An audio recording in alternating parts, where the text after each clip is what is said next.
Yo, what's up, you guys? I just want to come in real quick before the newest episode to let you guys know that we still have our live show going on. By the time you guys see this, it'll actually be tomorrow on Friday, April 12th. I hope all of you guys can make it. It's right before a Clipper game, so we're going to end the show a little early so that way everybody can go find their seats. I hope you guys come out. It's going to be a once-in-a-lifetime experience. Who knows when will be the next time that we have a live show. Maybe never. So this is your one and only chance to see us live. Julie, you got anything to say? Yeah, we're going to be located in the City View Terrace, which is up the stairs on the third floor. It overlooks LA Live, so it'll be really, really cool. But yeah. Yeah, hope you guys see it, and I hope you guys enjoy this episode. See ya.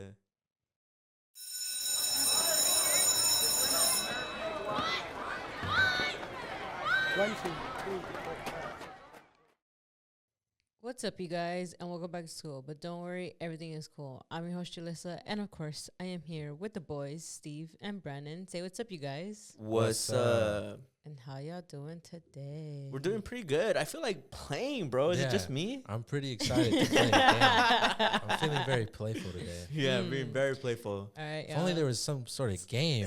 And like I'm feeling very Mexican today. Yeah. I don't know what it is. I really want to like speak my Spanish. From ages 9 to Julie, do you have any solution for us? Yeah, what can we do? So today we're gonna be playing Yo Sabo the game. So Yo Sabo the game is a Latino-owned small business.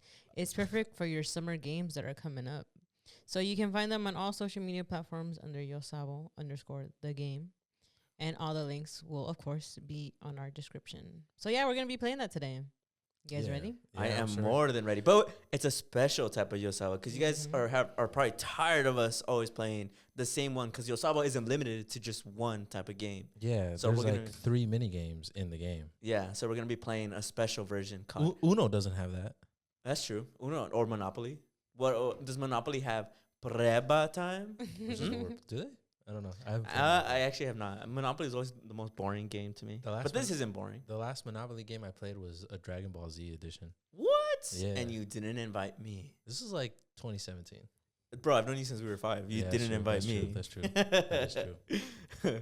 Julia, are you ready? Julie's going to be the game host for today. Yeah. And me and Brandon are going to go one-on-one. Mano y mano. A rivalry as old as time. As time. Yeah. But by the time I'm going to lose. I don't know any of these answers. Let's see. Maybe. I am the real Mexican. You Brandon is like, I'm an imposter. he's imposter Mexican. Wow. Okay, let's see. Let's put it. This is the ultimate test. Ooh, damn. Imposter Mexican sounds like a versus challenge, real Brandon. Mexican.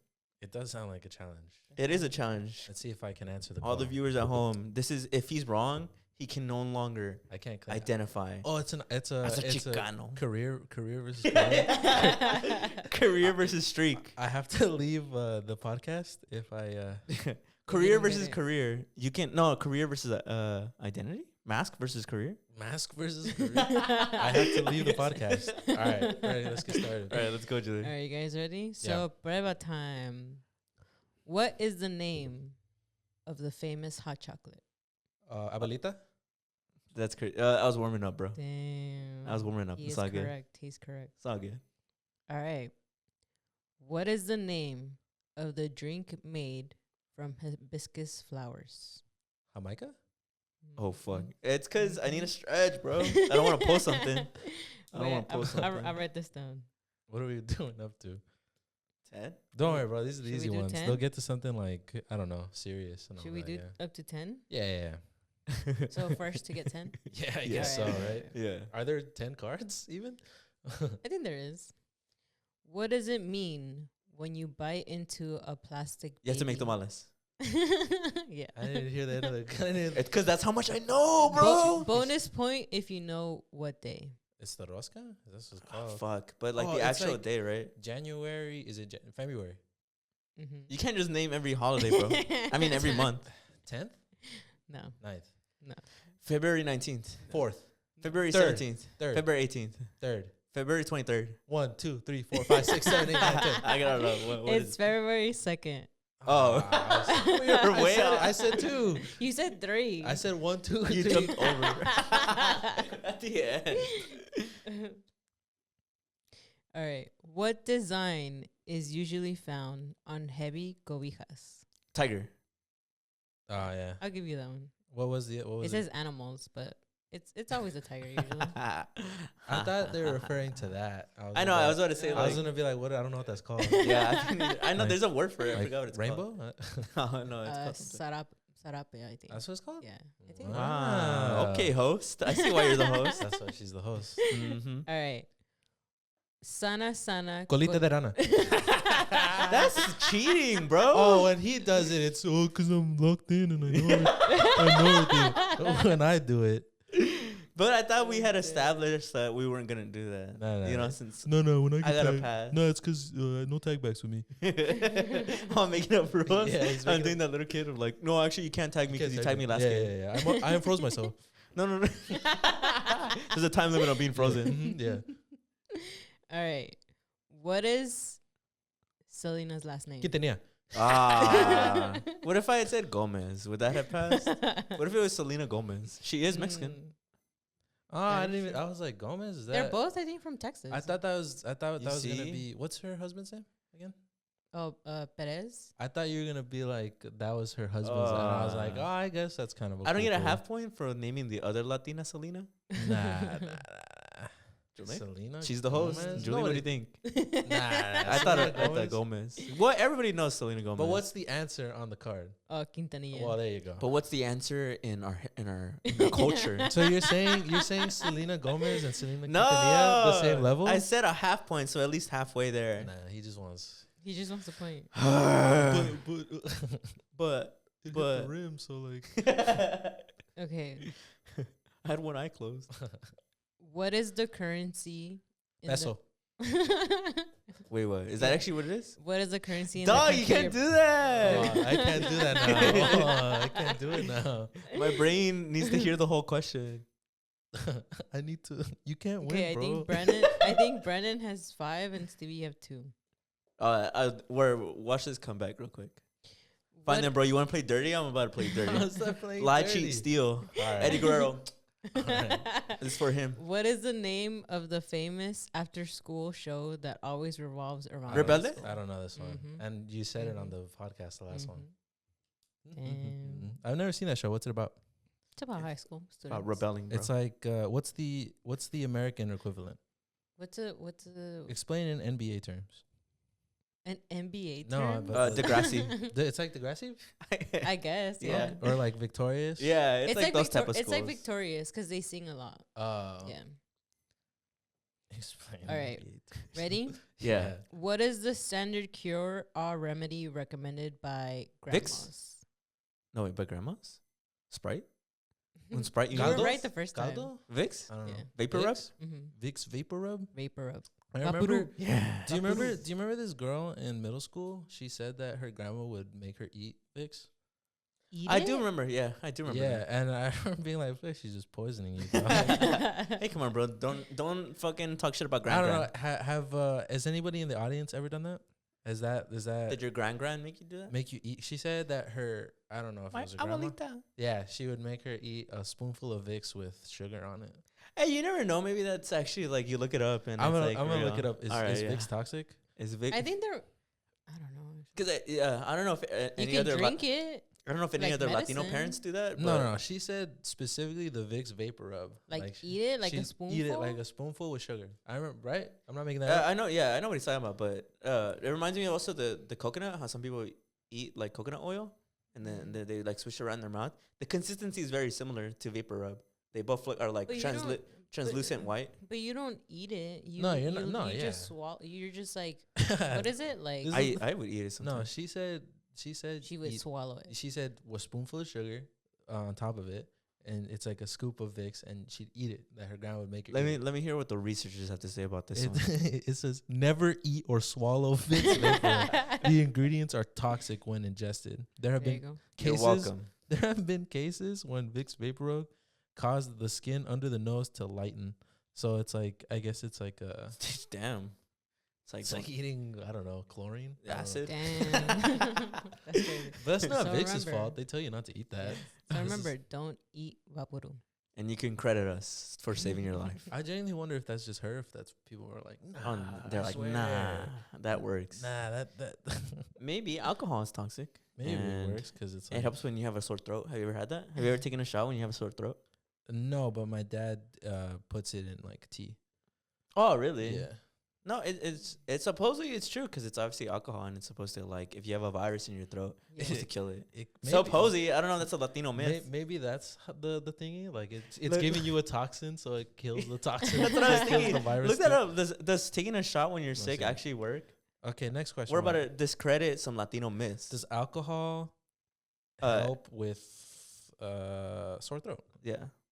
What did it say? The idea that alcohol disinfects the throat is unfortunately a myth. In fact, drinking alcohol is much more likely to irritate the throat than to soothe it.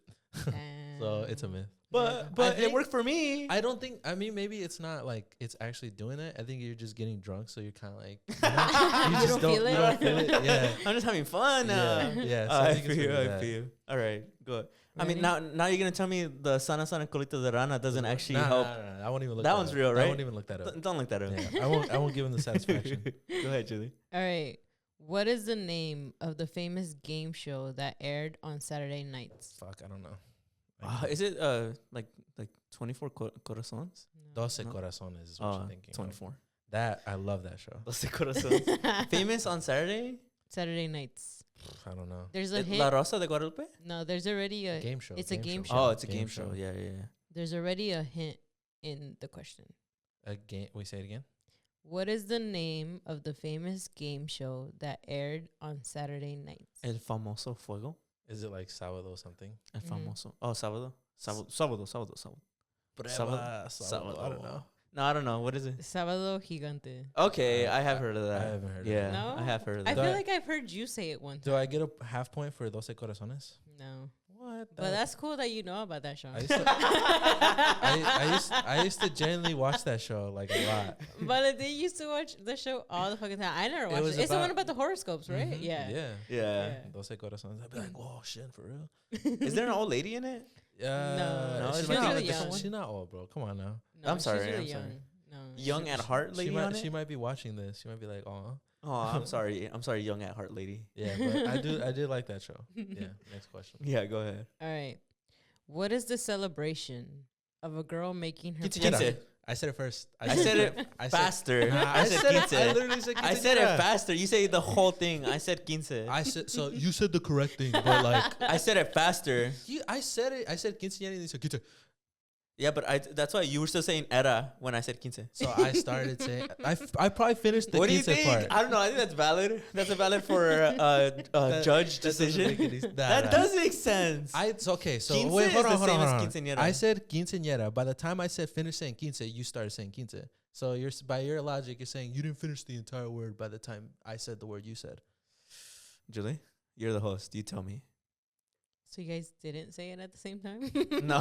So I said he it said first. he said ki, and then I said, and then he was saying sera, but I so- said quince in between So- that one. So in other words, I said it first. Is what he's saying. He didn't finish his word, is what I'm But I saying. said I said it first because he. I technically said the word first. How did you say it first? Because I said quince. Nah, I said it first. Give me that point, Julie. All right. I'm going to go with what it says on the card. And it says quinceañera. How many is that? It's hard to win in a game that's full of cheaters. That's what I'll say. He rigs the system and he still can't win. How am I rigging the system? So Brandon has 6 and Stevie has 4. I'm gonna lose now. That's probably the last thing I know. I don't know any of these cultured ones. All I know is that Eddie Guerrero got me. Is Eddie? Do you think Eddie's a question? Nah, I doubt it. I don't know. Are Yo Sabo, are you guys fans of wrestling? You guys let me know. Let us know. Do you think they are? I hope so. What's Most their- Mexicans what's- are I fans think of they would. wrestling. I think they would know Eddie What's- Guerrero what's or Rey their- Mysterio. I feel like. I feel like probably more Rey Mysterio. Yeah, probably Yeah. more Rey Mysterio. But go ahead, Julie. All right. What is usually found in a tin cookie box? Sewing. Damn, that was That at was the same actual time. time. That was That All right, was, I'll give you both at the same time. That actually wasn't. that was kind of insane. I felt your brain, bro. My head almost exploded. What does Jimmy Neutron call it? brain blast? Brain blast.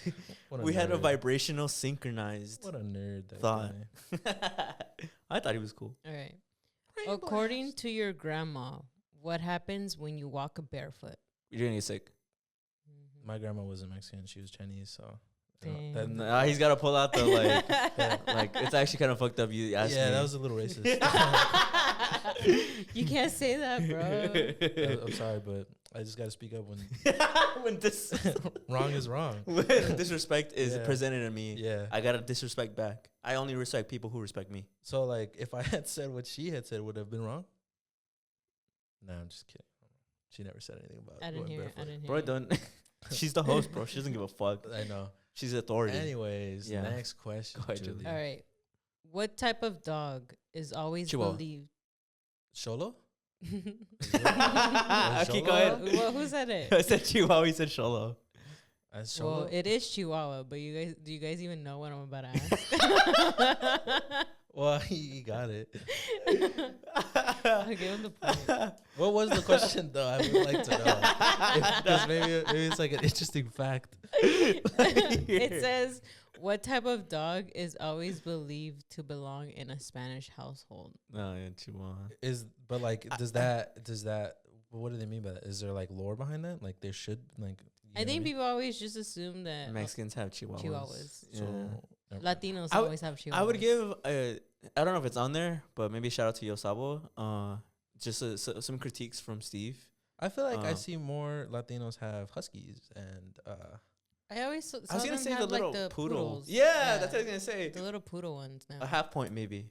Add Maybe. that into the game. because the way it was sounding, I thought they were saying like a historical name, so I said Sholo Yeah. dog. I get where you're coming from, Brandon. You're kind of valid in I that think sense. we both get it. Okay, no, never mind. I don't get where you're coming from.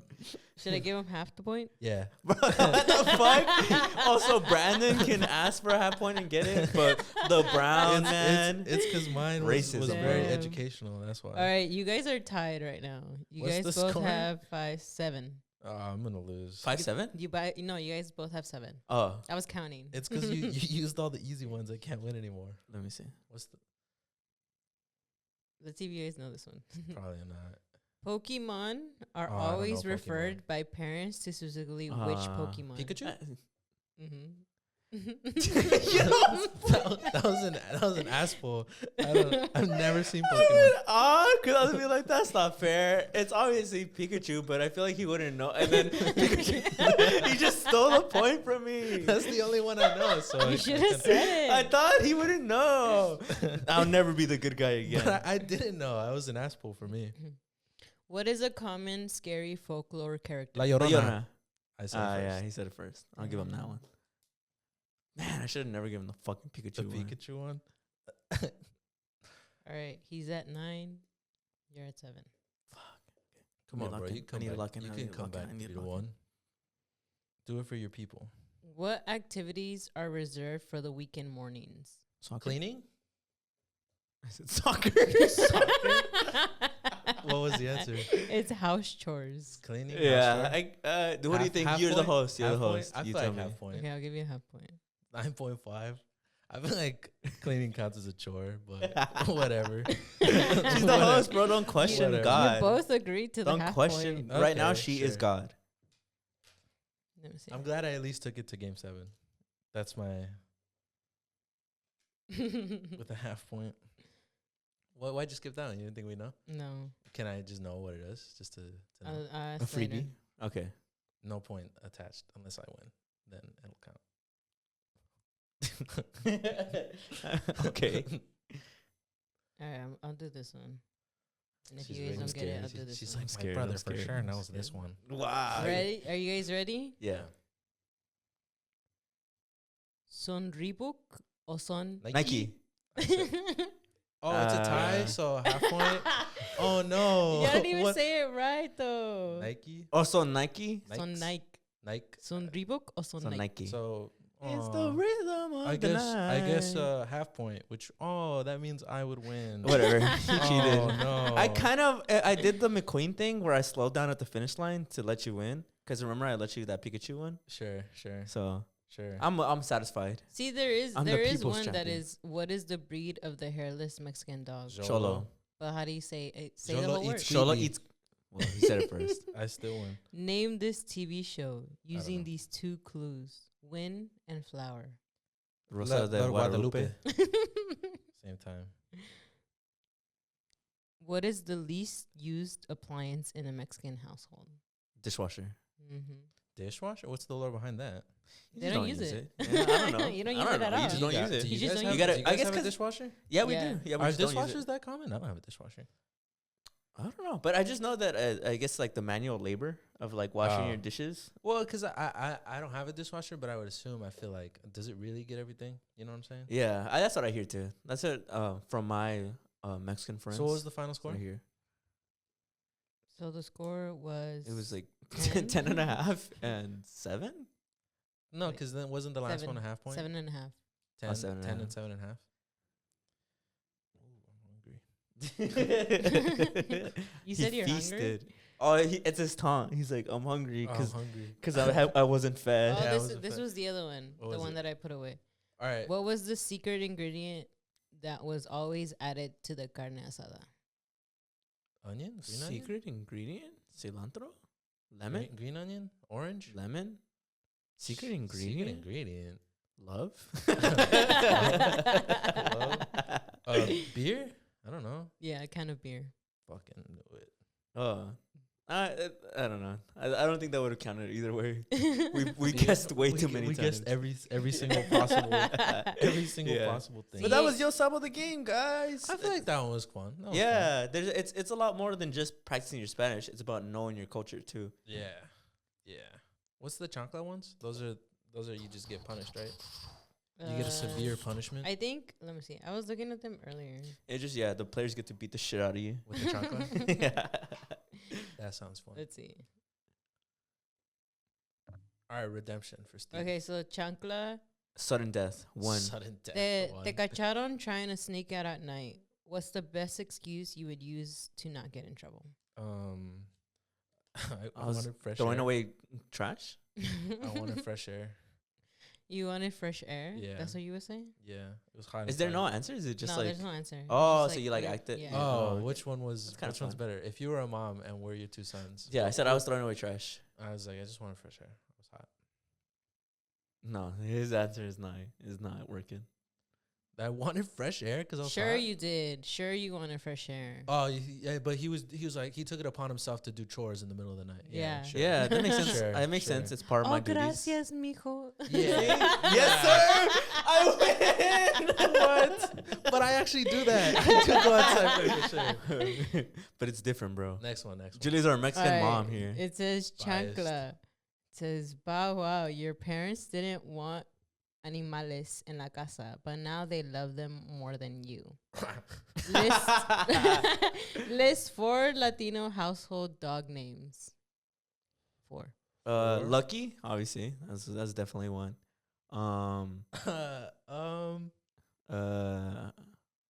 Blackie, I feel like that's one too.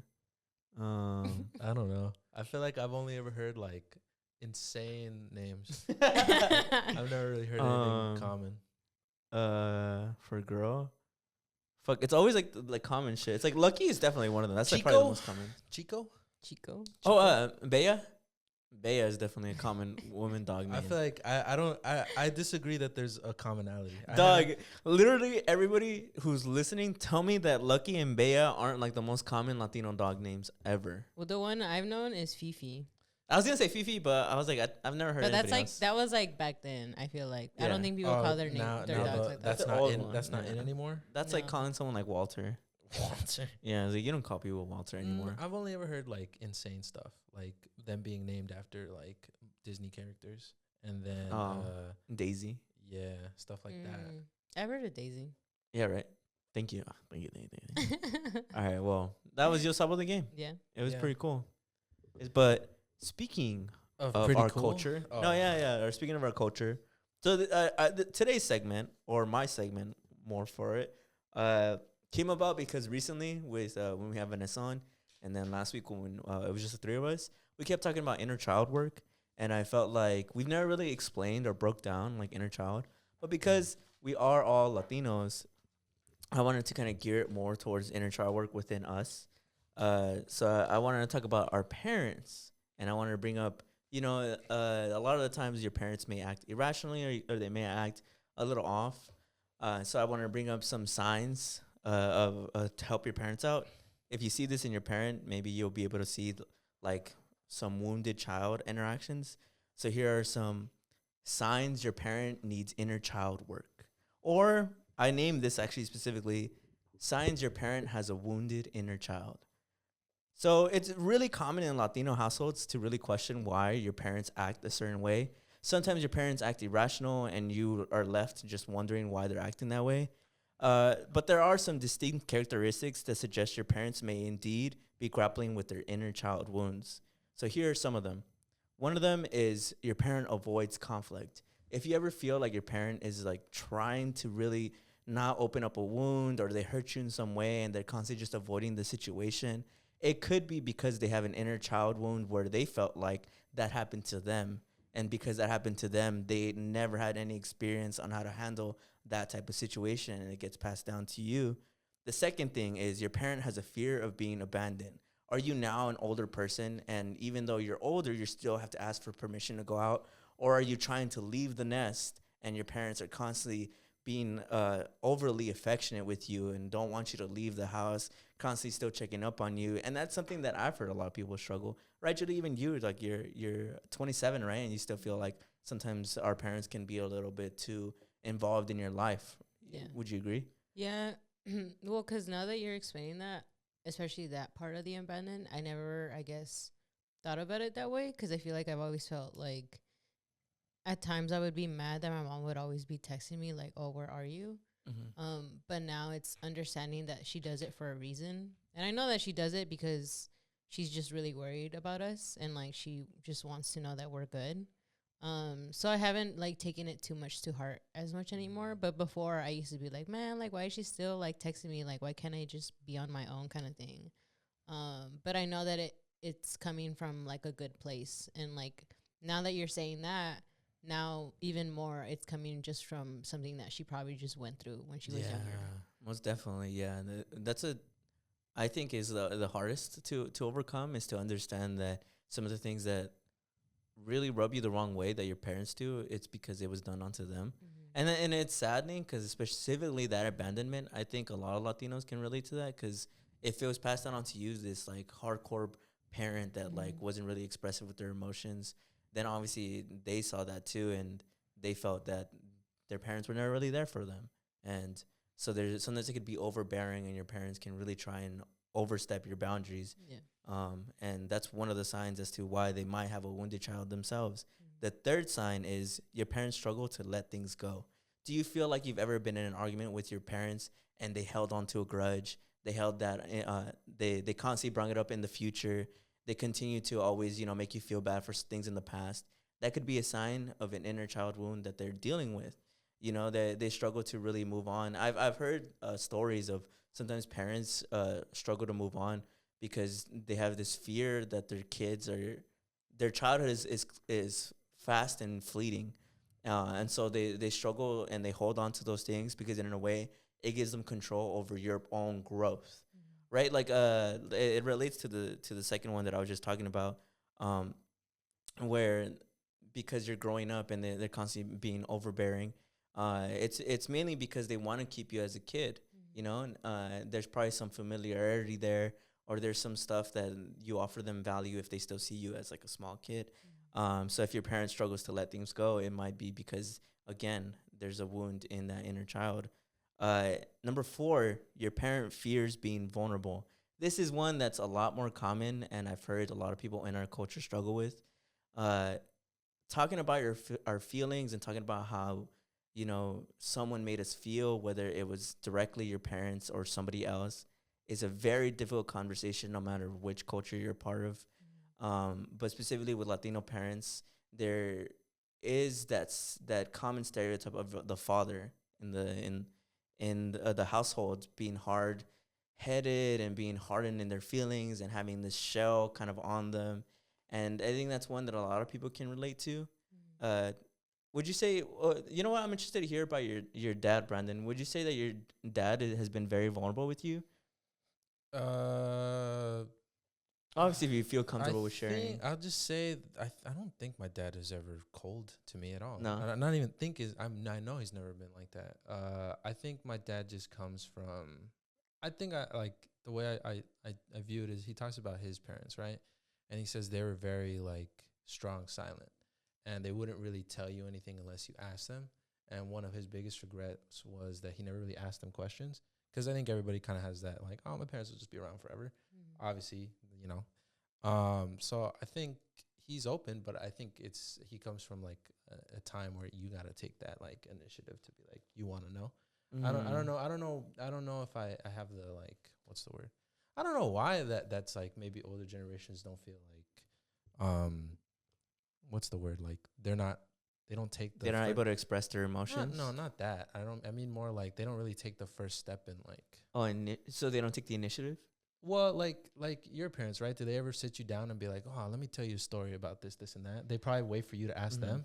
And I'm like, I wonder where that comes from, where it's like, I wonder if it's a generation. Oh, no, go ahead. Because sometimes I feel like I don't even know what to ask, you know? Like, because I remember one time I talked about this in a weird way of, we had this professor once who me and Steve both didn't like, where he had his idea of a class was he wouldn't teach. He would just sit there. Oh, my God. And, and you guys think, oh, you're exaggerating for a bad grade. No, I mean, I passed, bro. I got my degree. We graduated, so. I graduated. So his idea, it was a lab. So for 4 hours, he'd be like, okay, guys, ask me stuff. Like, what questions do you have? Yeah. And I was always like, I mean, and he brought it up. He's like, sometimes you don't even know what to ask. Like, you don't know what to know and what not to know. Cause it's like, I don't know. Like, I don't know what's expected of me to know. I don't know. I mean, in some cases, like, because I'm not hearing you articulate like what's going on. I don't even know. Maybe I don't even know that I got the material wrong. And like, maybe I read something and I was like, oh, this makes sense to me. But without you to explain it too, I wouldn't have known that I didn't get it right, you know? But all that's to say is, like, I don't know what I don't know. Like, I don't know what I'm supposed to ask or probe. That's more what I mean, you know? And I think that's maybe what I wish more older generations would kind of know. It's like, hey, man, like, I don't even know what to ask, so just talk to me. I get you. You know? I wonder if it's a generational thing or if it's a part of just getting old. Because I imagine if I was old, I would be frustrated sometimes with the younger... I was going to say audience, the younger people in the world, because like you said, I don't even know what's wrong. I don't even know what I want to know. Like, I don't know what I want to learn. So you kind of, despite all the warnings you could give to somebody who's younger than you kind of have to wait till they realize something awakes in them and they ask you a certain question, and then you can give all your knowledge and wisdom onto them. So it makes me excited for getting older. But moving on a little bit, the final one that I found, and these are all backed up by therapists and psychologists. The final one that I found, if your parent has a wounded child, is number 5. Your parent gets angry easily. Do you feel like your parents blow up in your face? Do you feel like they blow up over the tiniest things? It might be because they have the wounded inner child. I feel like this one is a very common one that I've also heard in Latino households. And famously, I remember my brother used to tell me this story of he hung out with one of his friends in high school's household, and that they were playing like video games. Yeah. And then his mom came home from work, and his mom, he's like, "Hey mom, like, how are you doing? Like, did you have a good day at work?" And his mom immediately is like, shut up. I'm just trying to chill. Like, did you even clean the room? Like, did you clean the house? And then my brother is like, that his friend just started yelling back at him, back at his mom. And was like, it's like, "Mom, what's your problem? Like, I was just trying to help. Like, I'm just asking how your day is. Like, why do you gotta yell at me?" I think I've read from the research that I did on this that getting angry easily is usually because people never allowed you to actually say how you feel. And because of that, you felt like you were never heard, and a lot of frustration built up. So the reason why you get angry easily is because you feel as though you've never been heard or seen. And because of that, just the anger has festered in you, that when any little thing, whether it's you as a child or anybody else in the world, the reason why sometimes you blow up is supposedly because you have so much of that unseen, unrecognized feelings within you that have yet to come out. So it comes out in like these giant bursts of anger. I think that's mainly where it comes from. And I know you're probably asking yourself, like, why do I need to know about my parents' own inner child wounds? Shouldn't I be worried about my inner child wounds? Well, I think those people would be right, and I wrote the a reason why this segment is geared the way it is. It's because it's not your responsibility to heal your parents, but it's important to acknowledge their struggles. And the reason why is because you can become aware of the inherited wounds that now you have. By confronting that generational trauma, you pave the way for personal healing and the possibility of actually being able to break free from that cycle of pain. And I think that's the most important thing is that I'm not bringing this up so people go out there and they take it upon themselves like, I need to heal my parents because it's going to heal me. I don't think that's true. I think that when you're aware of what your parents struggle with, you completely understand what's exactly bothering you. Like what is bothering you is related to what your parents is bothering them.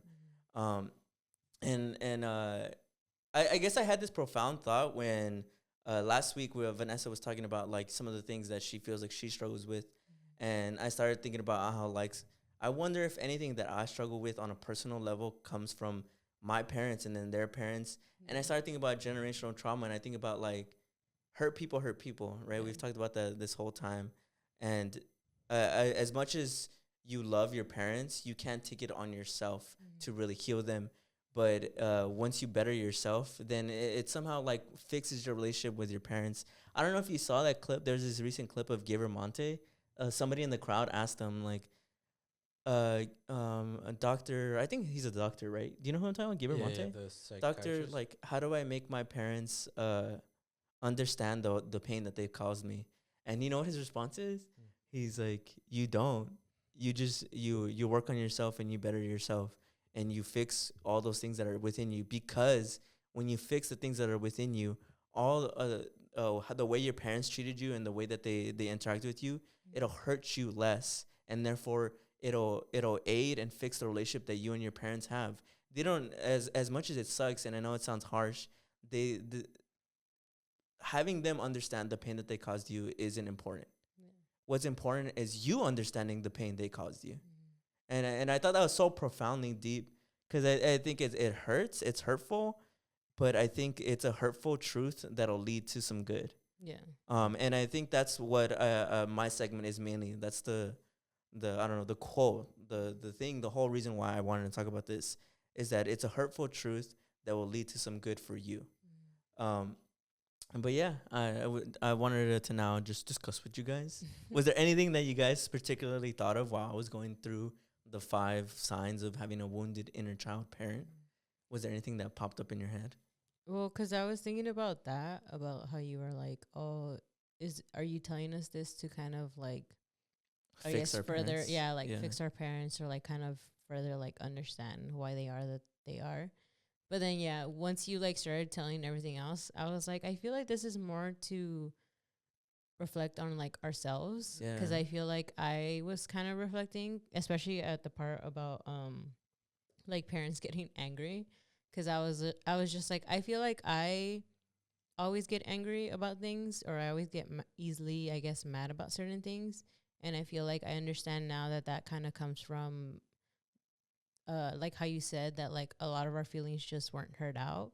And I feel like when I was really young, I feel like I did express myself, but I felt like I wasn't being listened to.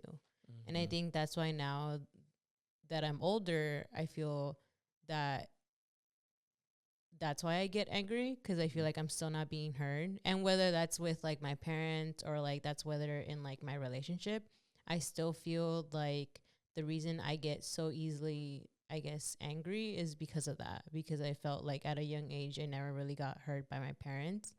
And of course, like that's something that I'm trying to fix. I mean, I'm going to therapy now, right? Like it's something that I have realized that I have, but I also don't blame my parents. Like I'm not mad at them for that.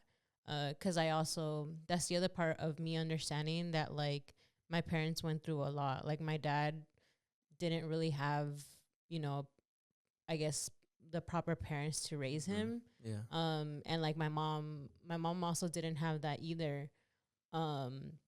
Luckily enough, like my parents were the type to realize that they wanted to change and be different. But that doesn't mean that they were fully cured in themselves, you Yeah.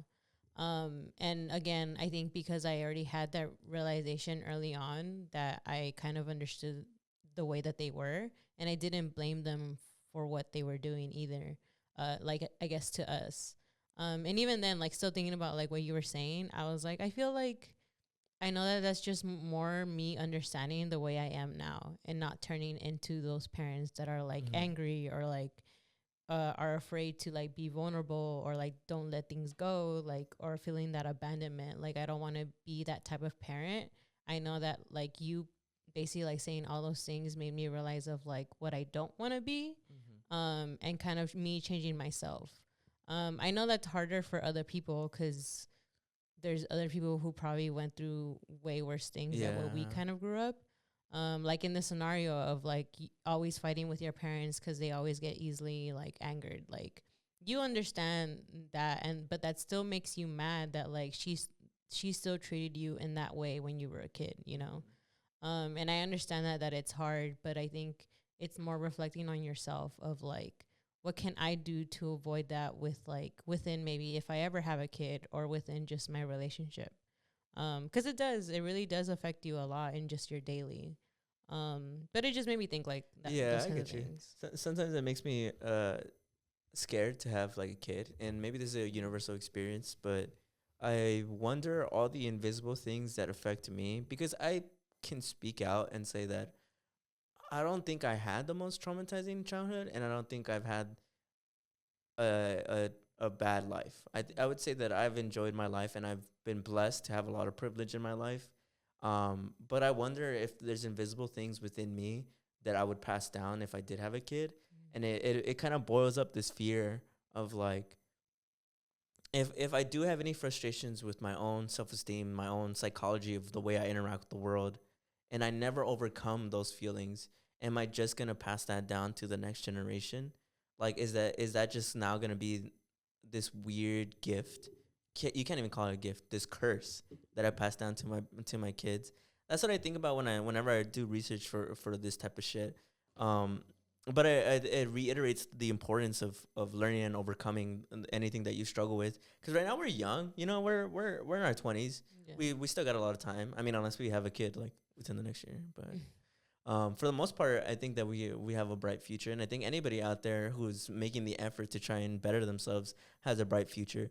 And I really think that if you just try, like you just try to be a good parent, you're already better than most parents. Yeah. Because I mean, I'm not gonna talk shit about parents, but there's parents out there that definitely aren't so self-aware. Yeah. Um, But I feel like you already being aware of that kind of helps you in a little No, bit of with course, like of course. raising your kids. Of course. It'd be different if like you're listening to this and you're like a stubborn asshole and you're like, man, fuck, they don't know what the fuck they're talking about. There's nothing wrong with me. Ever. I'm perfect. I'm perfect. Bro, you know what's funny? That's actually what my brother said. It was his birthday recently, but he said it jokingly. I asked him like, so now that you are 34, how does it feel to be a parent, and how do you have any knowledge? And I was like, do you have any regrets about the way you've raised your son so far? And he's like, no, I'm the perfect father. I thought that's pretty funny. I feel like, do you think it's good to have an ego? Like, do you think like in that sense, even beyond fatherhood, Good to think like, good to have an ego. yeah, to be like, I'm the shit. Like, I never do shit wrong. Not that part. I never do shit wrong. I think it's good to have Confidence. Yeah, it's like the vices I talked about. I think it's always, you should never want to be on the extreme of either end. You shouldn't be so confident that you're a pompous asshole and you're like, nah, I can do no wrong. But it's also not good to be like, I'm worthless and I can never do anything right. It's just more like, hey, you know, balance. I'm capable of doing good shit, but I'm gonna mess up, and that's cool too. Yeah. You know. Wow, Brendan, you said it all. Do you have anything about my segment that you'd like to add? Did any feelings or thoughts provoke out of you? No, not at all. It's kind of boring. Damn. That's why he was drawing, bro. That's crazy. That helps I me. know. That helps me fidget because I fidget a lot. I'm listening.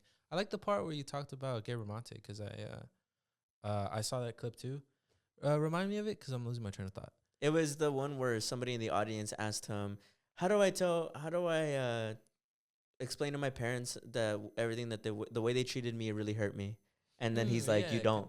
Yeah, because it reminded me of, he's popular now, but Bill Burr, he talks a lot in his comedy about, obviously he's a comedian, so that's how he handles it with comedy. But I remember not that long ago he did this like comedy, not a special. He's just open mic night, I guess. And he was doing this joke about his dad, and it quickly became not a joke, and he started kind of breaking down, like crying a little bit. Like he was kind of just venting to the crowd, where he talks about how his that's crazy, bro. well, because he talks about all this time that his dad was really rough, and I guess because he's from Boston too. Like there's that stereotype that people from Boston are really like, mean and harsh. angry, yeah, aggressive. yeah. So he talks about how like his dad was kind of like a cold dude. Like and one time he talks about it on Conan as a funny joke, and I thought it was so funny where he said that one time his little brother told his mom that he hates her because like his mom was like kind of being a little strict, and that his dad picked up a glass of milk and threw it in his brother's face and told him to apologize. And then, but this wasn't the one that he was venting. He was saying something about how like it was around Christmas time, and he forgot what, but like he said something like, "Oh, like I want this, this, and that," and his dad was like, "I had to get you a dollhouse for being such a little girl," and that he kind of brushed it off. But on Christmas Day, he opened up a dollhouse, and his dad was just pointing and laughing at him, being like, "That's what you get," and that he was there like, "Oh, okay." And then, but it didn't bother him until I think he was dating and he brought some girl around, and that he was preparing this girl for like, I guess like His dad to shit on him. well, he was just being like, my dad's kind of like a rough guy, like don't take anything personal. It's just who he is, and that he showed up and his dad was like a sweetheart. That he was like, oh, what's up, like and they're super nice to his girl, and that it really rubbed him the wrong way. He was like, well, what's all this act? Like you're not like that. Like why couldn't you be like that when I was a kid?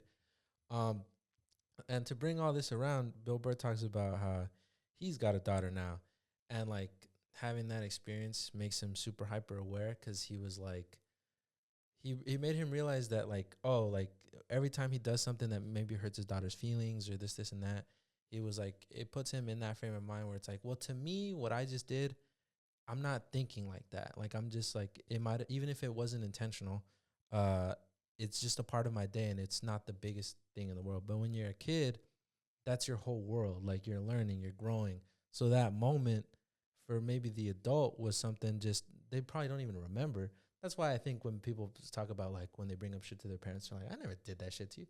I don't think it's like, I think a lot of times they genuinely just don't remember because a lot of times it was just they don't remember. I never thought of that. Yeah. But being a kid and like your parents are your whole world and everything, like you're learning from them, that small event might lead to who you become to grow up to.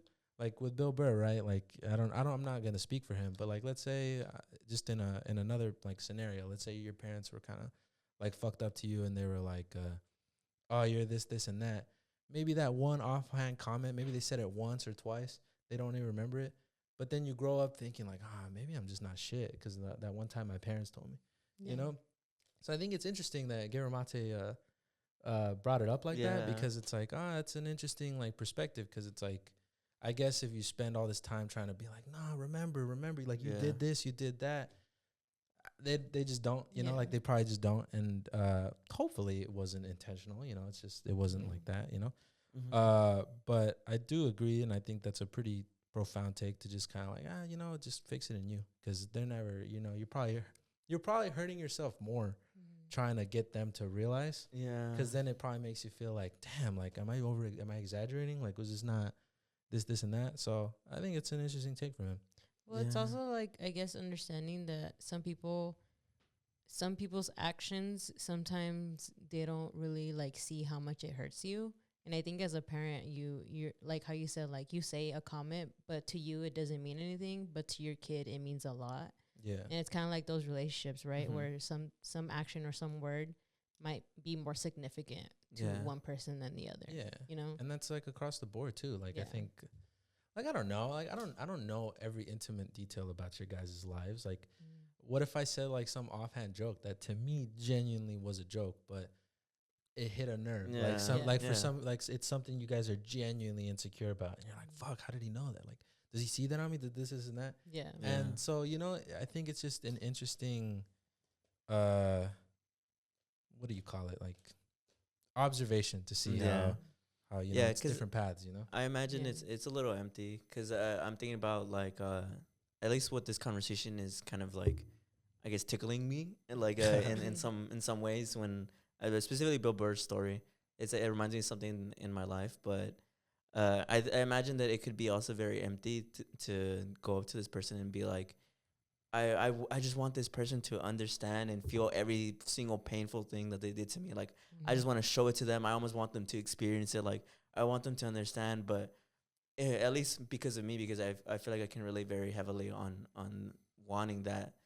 It would feel empty. Like, I don't get anything. Like, it feels like I want to fix us when I should be trying to just fix me. You know, and that's why I imagine that Gabriel Monte said that, because I don't think that even if you were to somehow explain to your parents or whoever you saw as like a father figure of all the pain they caused you, like, it would be empty. It would be empty. It doesn't get you anywhere. Yeah, no, for sure. And I don't think that any of this is to say like, if you've got a problem with somebody, don't ever speak up. I don't think that's what he's saying. I think he's just more saying like, that's not where the healing part comes from. It's more like a self venture. Yeah, like don't rely on like on them. Your healing's not going to be found in telling. Like, I'm assuming that's what he's meaning. Yeah. It's going to be in just like, self work, But And it's beautiful in that sense. You don't have to rely on somebody else to heal you. Yeah, Yeah. everything you need to heal you, it's already inside you. Yeah. So I think it's beautiful, and I'll end my segment off on that because I think that's a beautiful sentiment. But Julie, what did you bring for this week? All right. So speaking on Latinos, Speaking of Mexicans, we're gonna go to Mexico right now, and we're gonna go to Mexico live on this podcast. We're gonna go to Mexico right now. All right. Everybody, close your eyes. Okay, I'm in Mexico. And think about you being in Mexico City. Okay, I'm in Mexico City. You are in the 2000s. Okay, I'm in 2000s. I'm rocking Vans and what else did they wear in 2000s? The frosted tips. I have frosted tips on. And you see, and you walk into this metro station, and you see a whole bunch of emo kids and punk kids fighting each other. Oh, I know what you're referencing. What am I referencing, bro? You're referencing the infamous war of punks versus emos. There's a war going on between them? There was a war. There was a war. I'm surprised you've never heard of this. There was a war back in 2008. And it was basically this whole like... Oh, this is a historical event. No, They celebrated. Yeah, they celebrated. Now it was a historical event, bro. It was a war. The lives we've lost. It was a war. Like the monuments. Explain. So Okay, basically, it was a time, when, there was a lot of like punks and emos, like, it was the 2000s, internet was happening. There was like My Chemical Romance, all those things, right? Avril Lavigne. And so basically what ended up happening is that a lot of the emo community started getting a lot of threats from the punk and goth community. Basically the reason it started is because punks were accusing emos of basically stealing their style. And so emos were getting a lot of threats, a lot of emails, a lot of shit. A lot of them were threatening to like kill them and stuff. And so what ended up happening is that there was kind of like a protest that happened, where the emos kind of united, and they were like there to kind of protest about like to stop getting like, threatened. And because they put that on the internet, all the punks and the goths saw where they were going to be. So then they all grouped up and they met up in the same location. And basically they just started fighting. They just started fighting each other. I watched like the same video like 3 times. And it was a video of them using like their belts as like they were whipping each other. There was police there, but even the police couldn't like even break them apart. Like there was too many of them. That's how savage the there war was like was. hundreds of them basically. Did anybody die? And no, nobody died. Nobody actually died. So you can laugh, bro. You can laugh. Yeah, nobody actually died. They would just start fighting. Yeah. And like within the first hour, the way that they explained it was in the first hour there was one set of battles, which was like the emos versus the punks, right? They were like fighting each other. And then the police broke them off, and then they were still there. There was like different. There was even different police like guards. You know how Mexico has like different like Oh, I police thought you were gonna departments. say the punk police and the No, no, Oh no. damn! They police. infiltrated. yeah. No, they were separating them, and eventually like another fight Like broke a out. militia. Yeah, like another fight broke out, and people were fighting again. Right. This basically happened for about like 5 hours. They were Damn. fighting and yelling at each other for like 5 They're hours. probably drinking monsters 2000s. And again, they like broke them up, and basically what made them come into peace was there was a group of people called the Arne Krishna, and they were just like banging their drums and just singing, and they were like peaceful, They like sang Kumbaya. yeah, they were basically singing Kumbaya, and then after that it stopped. Oh, so music saved the day. Yeah. I didn't know it was the actual fight. I thought you were gonna be like they like dance battled and No, shit. they actually fought each other. Who No, won? yeah, Who bro. won? Mm, They bo- called the both- treaty, bro. Both Yes. sides. Treaty. Both sides say they each other won. mm-hmm. Bro, well, yeah, I've heard of this. Yeah, I've always wondered what it's about. I've never done research on it. Yeah, but it was basically it just started because the emo side was getting a lot of like threats and and like just a lot of threats. They were getting threatened to like get killed and stuff. I didn't think the emos that was their like. You've probably heard of the Mexican War and the Mexican Civil War, but have you ever heard of the Mexican emos versus punks war? So this is in Mexico. It was in What- Mexico do- City. Do they have numbers? Like how many people were there? No, I could never find Hundreds, like, thousands. number. I see people like every year like celebrate the infamous anniversary of the emo versus they put punk the war. flag at half mast. to honor- the poor. Nah, I know people are gonna get mad at me, but what's the major difference between? Wow, you fucking ignorant asshole. What's because I thought I don't know. I know they're not the same, but like I thought they were pretty close. You know. I generally was trying to look for the same thing while I was What's doing the this research difference? because I was gonna ask Stevie. I was like, Stevie, do you know what the difference between emos I and do. punks is? What is I it? do. The music is different. First biggest thing. The music is different.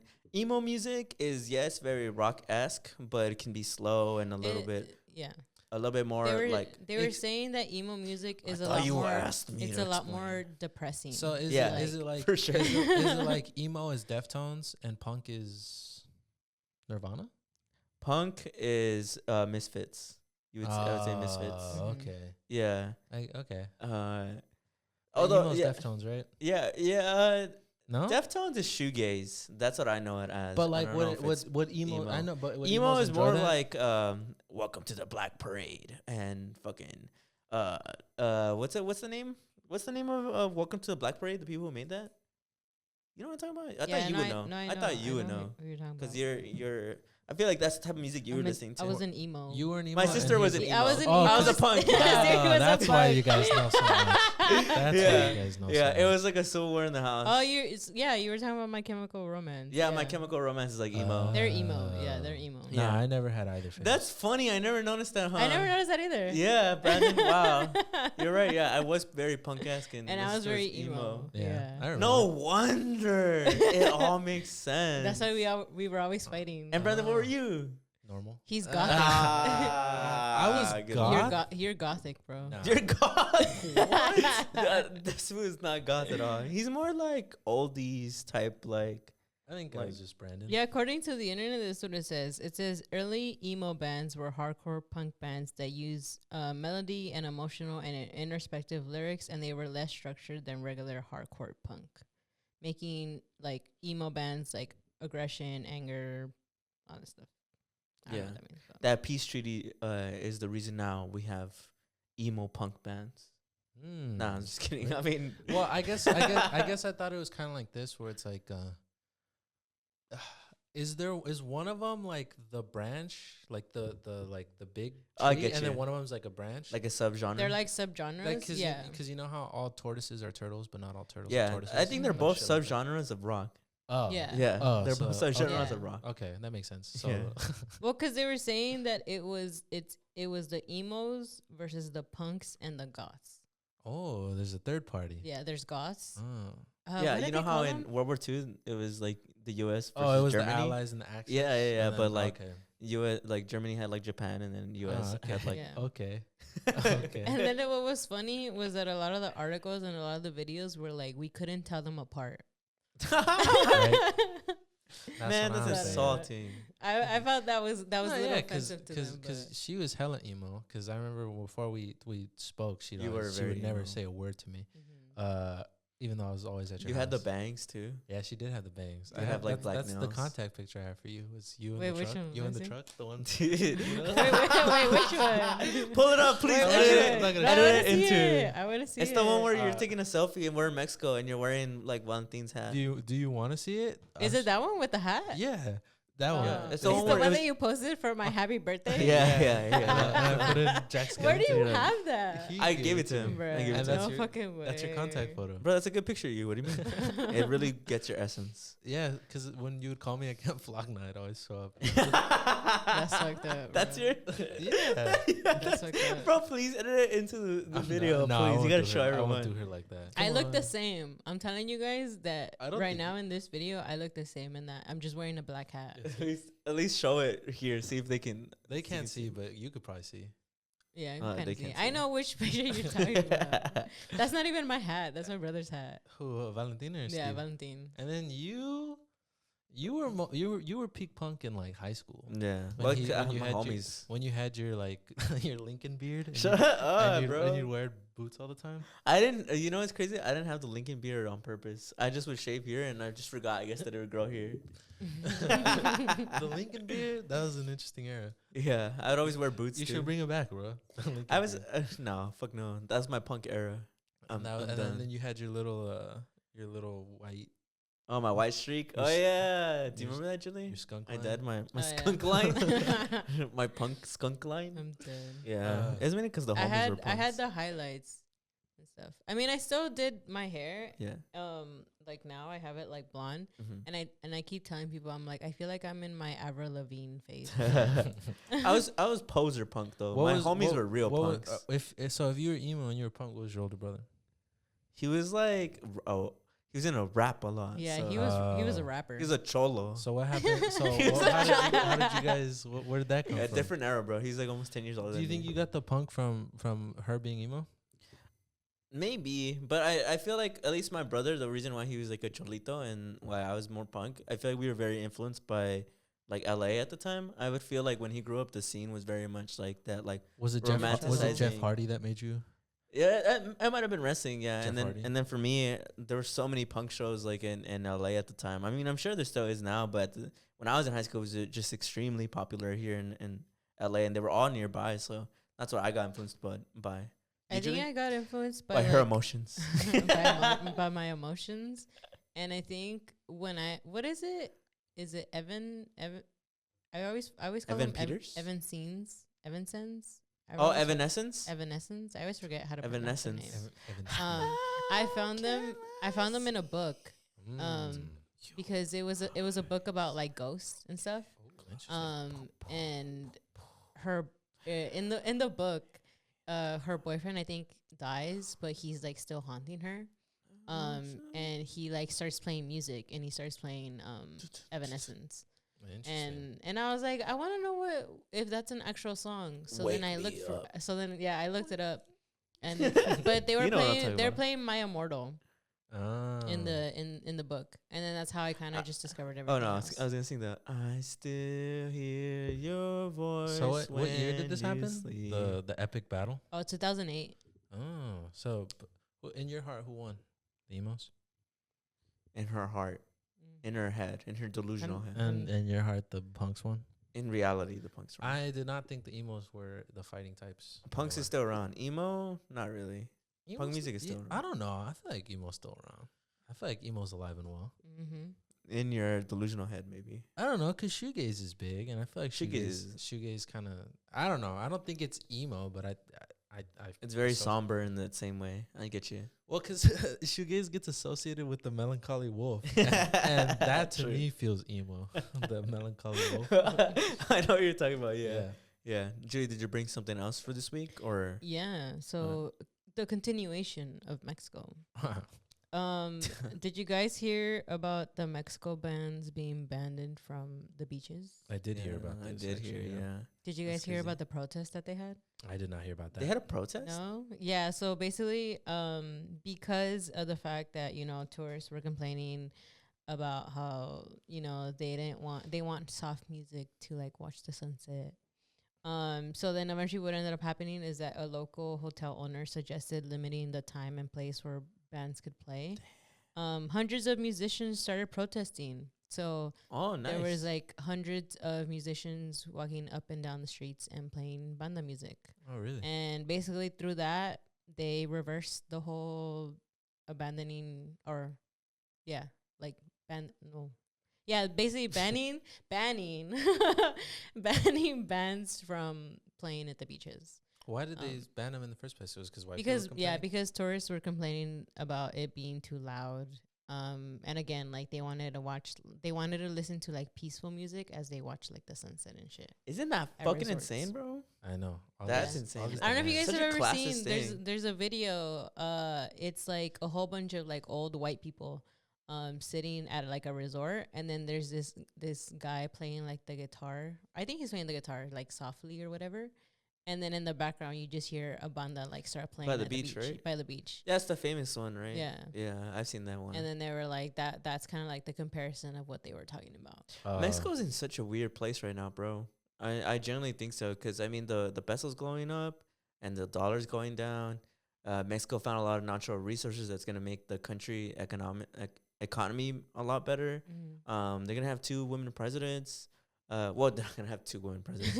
They have 2 candidates where either of them winning might be women. Yeah. Mexico might have a woman president. That's insane. That's crazy. Yeah, so I don't know. Maybe it makes more economic sense to actually live in Mexico than. But it to is crazy what is happening though. Yeah, Mexico's about like going crazy, no, bro. but like with women still. Oh yeah.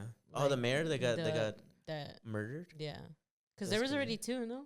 That's 2. No, That's 2 the women other that one got was killed? in Mexico though. The other one was in Mexico. Where was it then? It's Ecuador.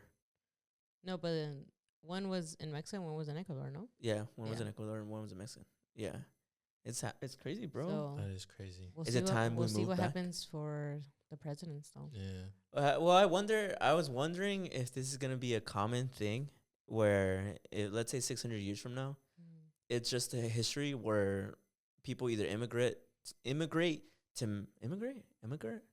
do you say it? Migrate. Migrate. Oh. Immigrate.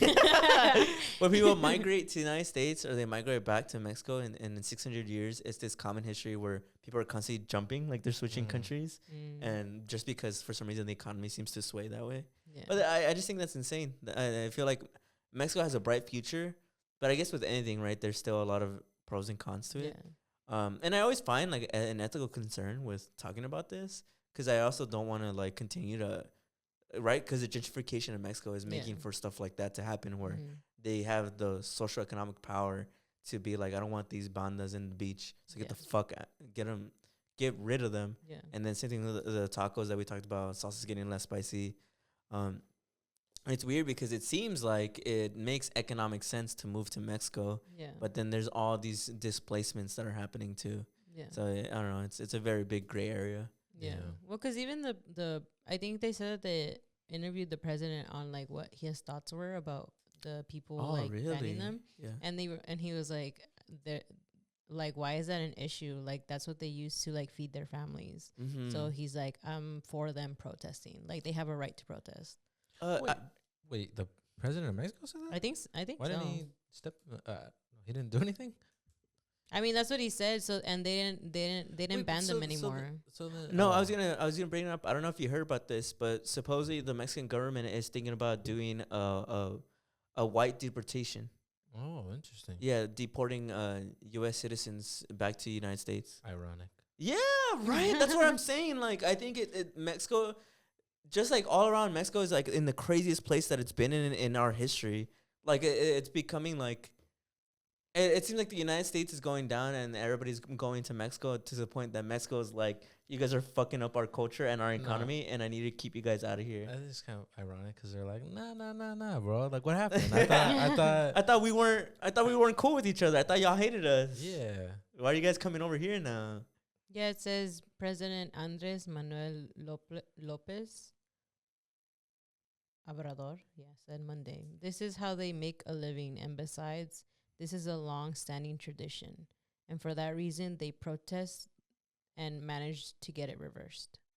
So Interesting. So even he's. Oh, he was like, they protest, so it got handled. I don't need to step they in. handled it. Yeah. Yeah. I don't need to step That's in. basically what he said. Still, bro, I don't know. Maybe it's time we move back.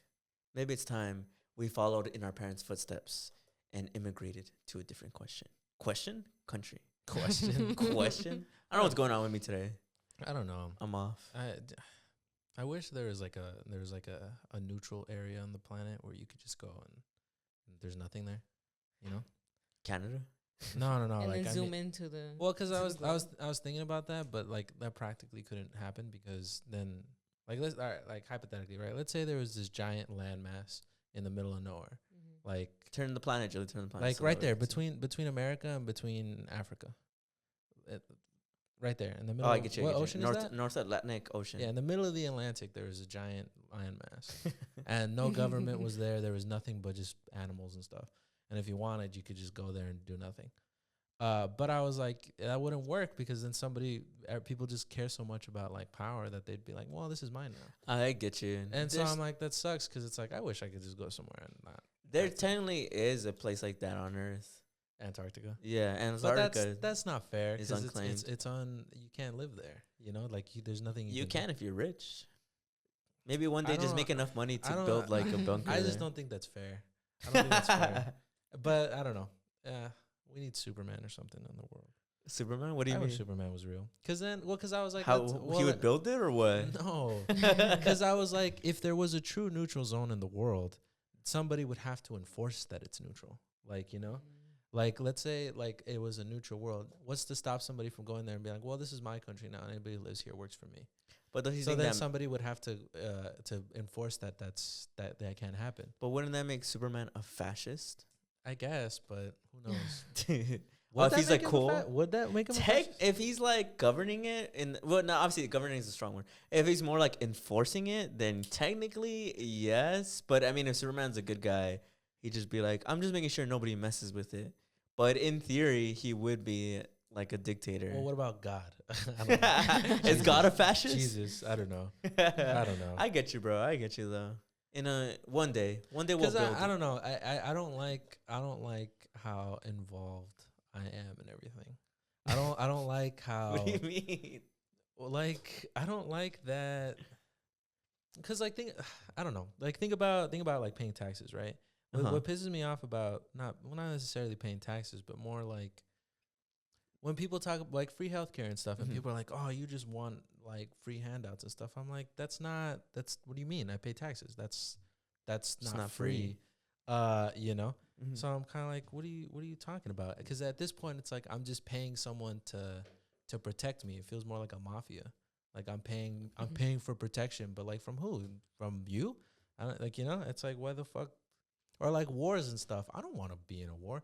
Like I saw this study the other day talking about how NATO said that they want Ukraine to be part of NATO, and Russia's like, oh hell no, like I'm gonna fire a nuke at y'all. And I'm like, well, maybe I don't.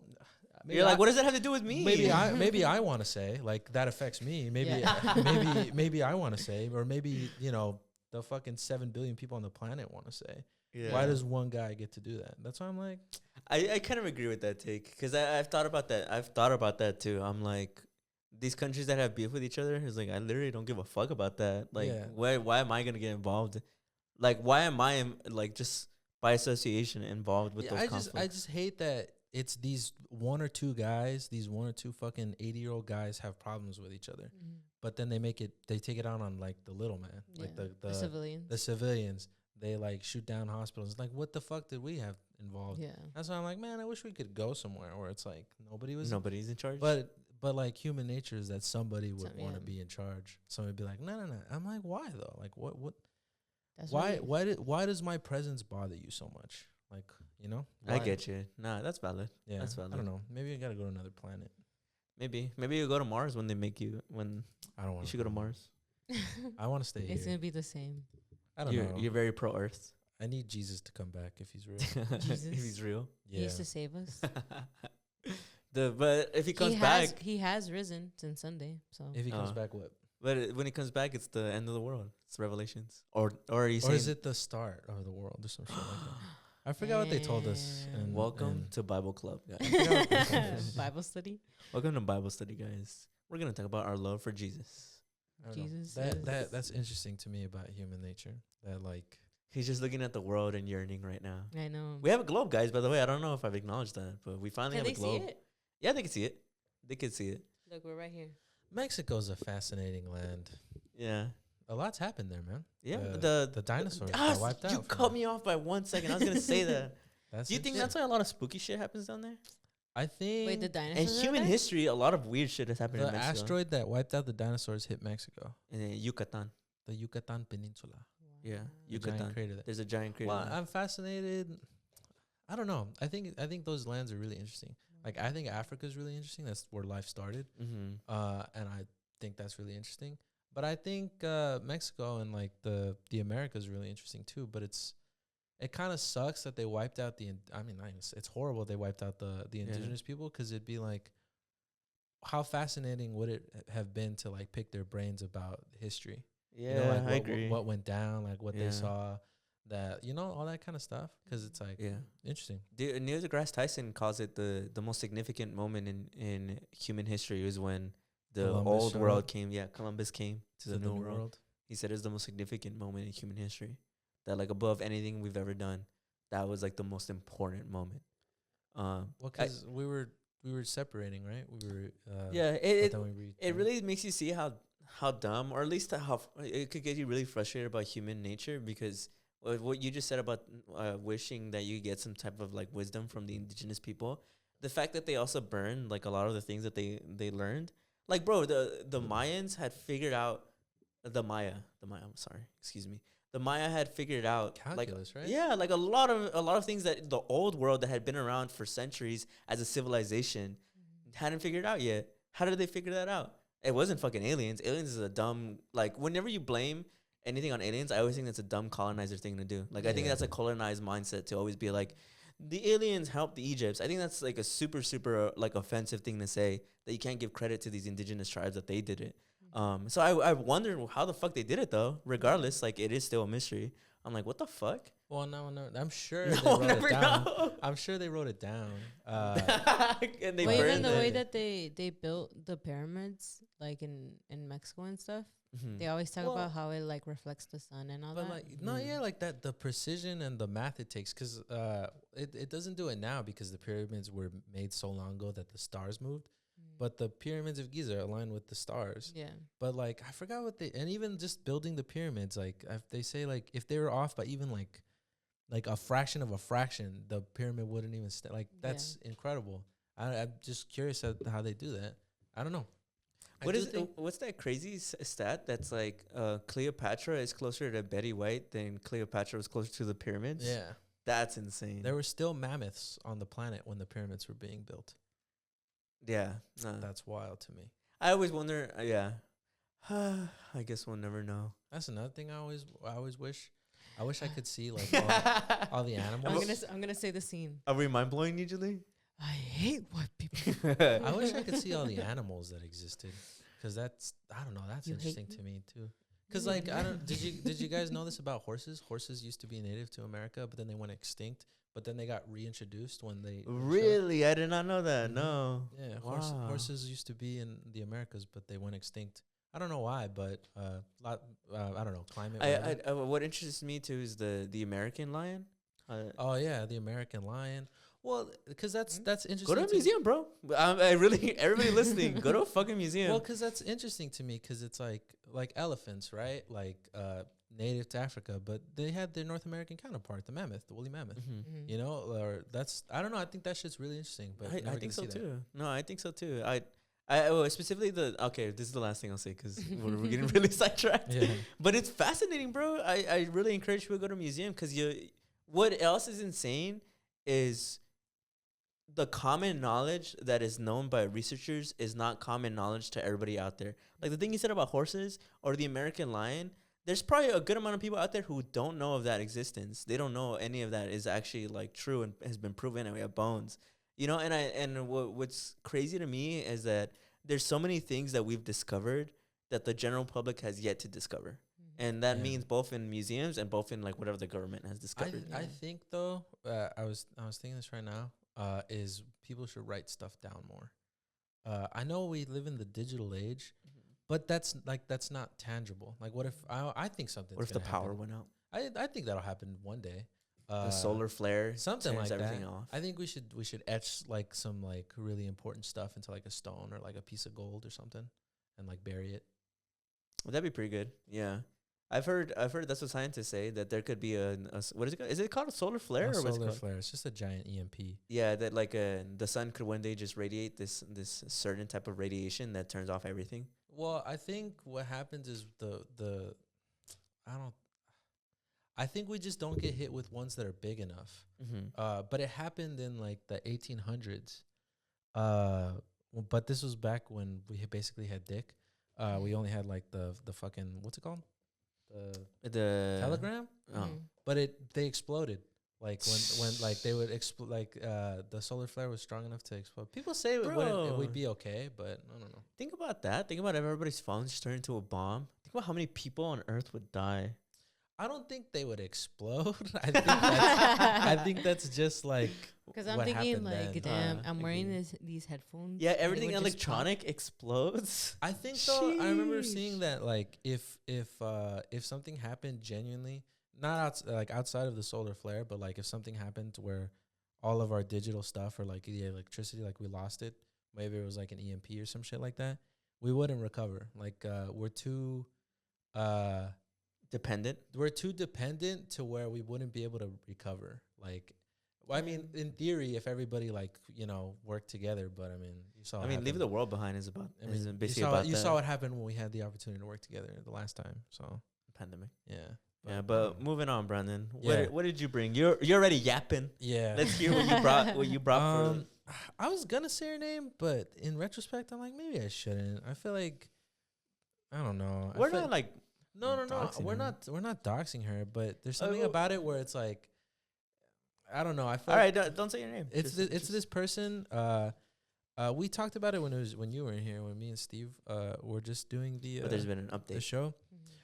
It was about this company in I think Switzerland offers people the choice to euthanize themselves. I don't think it's specifically for mental health. Like let's say you have a terminal illness, you can use it there too. Yeah. But I think what got people talking is they allow if you have like a mental health issue. So I saw it all over TikTok. This 28-year-old girl, I don't want to say her name because I feel like I don't want to give her any more bad. Yeah. I Yeah. mean, is she's set to be euthanized in May. And I don't know if she's the first, but I guess it's the first big story I've seen Yeah. where she's basically like, I'm depressed and I suffer from a lot of mental anguish and I give up. And she says that bar for bar, that's her reasoning for choosing to euthanize herself. I don't know. There's not much to say about it other than that, but other than what are your guys' Yeah. thoughts? Yeah, I mean, I don't like it because I think it opens up a can of worms about quality of life that government can give you. Yeah. Like, I think that the people who there's already people nowadays in the United States who struggle with money and struggle with just staying afloat. People live paycheck to paycheck. Imagine if the government introduced an option where you can just end your life. You could just choose, like, I don't want to be alive. There's nothing to look forward to. There's no way I'm ever going to get out of poverty. There's no way I can ever get out of debt. I'm going to be poor forever. I can just choose to just not live. I think that it somehow in a weird way allows and accepts the fact that the government can not give you a certain quality of life, like a bare minimum, almost like a minimum wage. Do you get what I'm saying? Yeah. I feel like it gives the government an excuse of like, we don't have to regulate. We don't have to make sure everybody can get water. We don't have to make sure that everybody has, food on the table. We don't have to make sure that everybody is paid properly. I kind of get what you're getting. You're saying like it just opens up a slippery slope. Mm-hmm. I Yeah. I guess the way I thought about it was, I guess the way she spoke. Obviously it's troubling because it's like it's sad to see somebody who's like she's just kind of given up and she's like, I'm choosing to take my own life. But I guess the way she spoke about a couple of things. For one, she said that she made a deal with herself that if it doesn't get better, she was just gonna choose to euthanize herself. And then she also spoke about her doctors, where she says that they told her, there's nothing else we can do. It's not gonna get better. I don't know. I'm very like the doctor said that. It's not. I'm not saying they don't believe. I don't believe her. I mean, if they told her that, I feel like what the fuck? What kind of doctors are that? Who are just saying like, no, yeah, you're never gonna get better, and like all hope is lost for you. Like, excuse me. I don't know, because I guess for me, it's kind of like the slippery slope for me personally is like who gets to make that call, like where. You know, like what if because some people do make it out of depression. Some people really do find ways to manage their mental health, and they just manage it. You know, they find positive outlets. You know, like Tyson Fury, the boxer, right? He talks about it openly about how he was extremely depressed, gained a bunch of weight, and it was just a huge mental struggle for him. And he, you know, kudos to him, he came back. You know, I understand that's not the case for a lot of people, and I understand that mental health is really serious, you know? But I guess that aspect of, like, who gets to make that call of, like, I just that sits the wrong way with me as being, like, all hope is lost for you. Like, you're never going to get better. Yeah. I don't know. That to me seems very, like, because to me it's like, how do you know that? Like, what if a kid or, like, an 18-year-old or a 19-year-old is like, nah, all hope is lost for me. Like, how do you know that you've gotten to that point where it's like, nah, this is it. There's nothing gonna. Because I guess I get it more. I guess I get it more if it's a more physical ailment, like if it's something like cancer, God forbid, right? I know there's a process to where they make that call, where it's like there's just literally nothing, like you know, whatever it is. Yeah. But when it comes to mental health, and it's also just as real, but it's of the mind. That's why I'm like, I don't. How do you? What do you mean? Like, you know what I'm saying? Yeah, no, I get you. I get you. Well, I wanted to point out that I read the comments, and there was a bunch of people who said that they were licensed therapists, and it breaks their heart that they would allow this to happen because they feel as though there's never a too late. There's never there's no reason to keep fighting. They were saying like there's always there's always a reason to keep fighting, and I'll stand by that. I'll be proud to say that that's true. I think that if you're suffering from a mental illness, that death is never an option. Like ending your life, it should never be an option. Like, I understand, like you said, if it's a physical thing, maybe you have this illness that's extremely painful. I understand it a little bit more there. But if it's something mental, I think it's more of a like, it feels as though the world is just giving up on you, and that the world is so much bleaker than you think, and that the world is full of hopelessness. And I can't believe that. Like, I can't stand behind that. There's no way. You've seen so many amazing stories. You've seen so many people who've come back from the fucking rock bottom. And there's no way that I can ever like accept that humans will just give up. Yeah. They'll just give up. And it leaves a bad taste in my mouth. I'm not focusing on her decision. Yeah, no, I'm more focusing on the people who allowed this to be.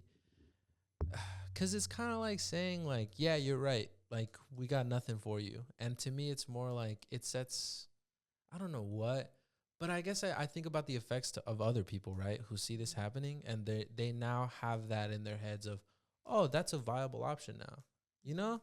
Like, I think the people who made this, I think, I get you. like, No, they're that's for saying sure they're true. saying like, Yeah. hey man, this is a valid option. Yeah. Like, this is a correct option. This is okay to do. And I think that's so dangerous, especially when it comes to stuff of the mind, because it's like, well, if you see that and you're not in the right frame of mind, you know, it's very disheartening, because it's like, to me, it's like, I don't know. That's why I'm like, who gets to make that call? Like, what doctor gets to, and I'm very curious as to how responsible that is of a doctor to tell that to any patient. Of like, yeah, no, give up. Like, what kind of doctor are you? Like, what kind of psychiatrist are you to say that? I don't know. You know what I mean? No, yeah, I agree. Julie, what do you think? I don't know. Because I keep thinking, like, is it bad to do it? Like, is it bad to, I guess, ask that you're kind of just like, you don't want to do it anymore? Well, what do you think? Well, because I keep thinking, like, if you're under, I guess, that, well, it's hard, because it's like, if you're under that mental, like, I guess, illness, right? How are you to say that you can do that, you know? Like, how you're not really, like, I guess, capable of saying that, because you're not, like, you're just not mentally, I guess, aware of that. But then it's also thinking, like, I also think that there's very much, like, a severe thing where just people just they just can't get out of it, you know? Like there are stories of people who get out of like those like mental like illnesses or like depressions, and but there's some people who just can't get out of that. Or I'm just thinking that like that's just what I'm thinking. Like there's just like the severeness of it, right? And I don't know, to also think that like there's the doctors, because I'm also like, is it that like she met with multiple of them? Like, is it that or is it that she only met with like a set and then they were the ones who kind of told her? Well, I guess for me the it's like I don't know if I can see doctors informing you, hey, what you're dealing with is a biological issue. Yeah. Like it runs in your family. Like this is just something you're gonna deal with on a lifetime. But to me, that doesn't equate to all hope is lost for you. You know, like there's people who are like, to I guess painted in a more easy to grasp visual link. There's people who are born with physical disabilities, and they might inform you like, hey, you might always struggle with disability. But I think it's extremely inappropriate for them to say like, yeah, but like, you know, just succumb to it and like, you know, give up. Yeah. Like don't have any ambition towards it. I don't know. And then I think of also there's a lot of mental illnesses that like, and the limited stuff I know, like bipolar, right? It heavily affects your decision making. That's like when you said like, is that right to give these people like to such that a option? such a, because that's why I'm like, it's setting this as like, this is a viable option. This is a responsible thing to do. There's nothing wrong with picking this option. And I just feel like that's such, I don't know, I don't agree with that. I feel like, why are you presenting this as, this is A-okay? Especially towards people who their decision making is heavily affected. Yeah. You know? I don't know. Yeah, I agree. I agree on a personal level, and then like I brought up in the beginning, I agree also on a social economic level that I think it's an extremely bad idea. Because I think of the minimum wage, which is weird to kind of point out, but I think of the minimum wage, and the minimum wage was implemented so that the government basically gives you a bare minimum for fucking doing a job. And I think that in a world where it's completely legal to be euthanized, I can't imagine that the fucking corporate giants and all the government are licking their chops at the fact that they can now basically create this inhuman, unlivable places in the world, and people could, they could always just be like, well, if you don't like it, kill yourself. Literally kill yourself. Yeah. You know, like that's what I think about as the most dangerous thing about the fact that that's happening, because it enables a lot of ridiculous ideologies. I guess to me, it makes me sad too, because it's like, I wish that effort was put into other areas, you know? Like I wish that effort of, like it makes me sad that they find it a more viable option, not the people who are choosing to this, the people who are behind this, to offer a device to let you euthanize yourself, than to, I don't know, raise more awareness, campaigns, create a more livable lifestyle. Create a more livable lifestyle. Like I wish, like I didn't do too much research, but the government has to be involved. Yeah. The government. I don't mean that the government is behind it, but the government has to approve that that's okay to happen, right? Yeah. And to me, it's like, I don't know. Like I don't know if the Swedes or whatever, if I might even be mixing them up, if they have free healthcare or whatever. Yeah. But I think about that here, right? Like, you'd rather give people the option to take their own life than to, I don't know, help them in some other way. Yeah. You know. Well, that's what I saw people say, because I think she said that too. Is that the dread of like the economy and everything bad that's happening in the world makes her decision even easier to make. I think it was part of the news that I saw, and obviously this is not me shitting on her, but I think of that like, so it's a more viable option to just kill yourself than to make the world a better place. And this isn't specifically to the girl, because obviously she has no control. She's not a politician. But I think that's what makes me sad, is that you're really saying that it's a lot more, it's better if people just killed themselves than if we put in effort to make the world a better place. Yeah. And I just can't get behind that. Like it's fundamentally wrong in my eyes.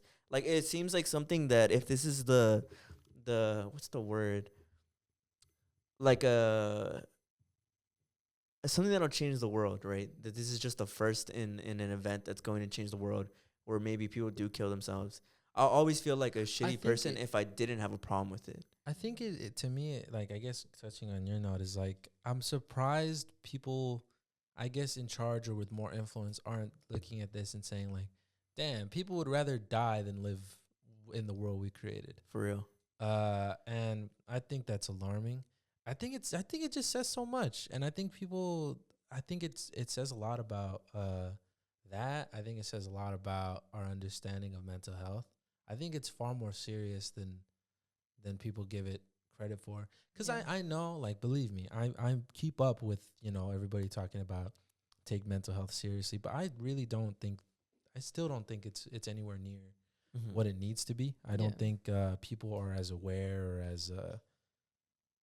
or have a very positive outlook on it. And I think when it comes to depression or anxiety and those, specifically those, just because I don't know why people focus on those so much and try to discredit them. Like, I don't know. I see it on a lot of podcasts or these alpha male podcasts or a lot, even just people who are just uneducated on the subject, who very harshly talk about these kinds of mental illnesses, Like, I've seen it on Joe Rogan where he's like, anxiety's not real. Like, that's not a real thing. Like, I get anxiety. Like, and I'm fine. Or like these people who are like, I've been depressed and I just hit the gym and I'm fine now. I'm like, I'm not going to assume here, but I'm assuming you don't actually have it if that's your attitude about it, And I think that makes me sad because it's like, how can you look at this kind of stuff and then go back and deny that it's reality, Because to me, if that is taking somebody's life, then that's a serious ailment, That's why I'm like, man, I really wish that these companies who are like, I wish they would do more in terms of like raising awareness or educating people on it. Or this would just sound an alarm on most people, right? Yeah, I think that's why I appreciate that you're shining a light on it, because I think it's something that deserves a second look at. Yeah, for sure. I don't know. I really wish people were more educated on it, because I think that also has a lot to do with it. I still think there's a huge taboo and about mental. And I mean, we talk about it on the show. We talk about it constantly. We talk about it when Ryan came on and he shared his experience with being on the spectrum. We talked about it when